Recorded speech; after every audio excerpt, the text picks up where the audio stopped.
Hello everyone! Kilala nyo ba ang pagkain ito? Kung hindi pa, ipapakilala ko sa inyo. Ito ang tinatawag na tupig. Kilala rin bilang intimtim o kangkanan. Ay isang Filipino rice cake na nagmula sa Hilagang Kanlurang Luzon, partikular na ang mga rehiyon ng Pangasinan, Tarlac at Ilocos.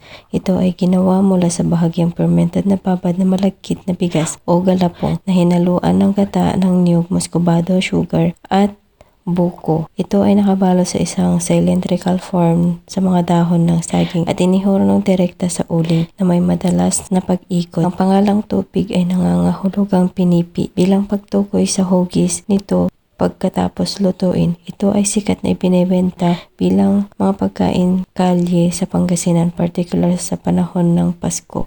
Alam nyo ba na ang Pangasinan ang isa sa mga pinakasikat na gumagawa ng tupig? At dahil dito ang aking lupang sinilangan, lubos kong ipinagmamalaki ang aming kakanin. May ilang bayan ang pinakamasarap na gumagawa nito tulad ng Balunggaw, Pangasinan, Villasis, Pangasinan at Mangaldan, Pangasinan. Meron din gumagawa nito sa Moncada, Tarlac. Isang kapansin-pansing variant ng tubig ay tinubong mula sa Ilocos na gumagamit ng parehong sangkap ngunit niluluto sa mga tubo ng kawayan na ibinaon sa bago.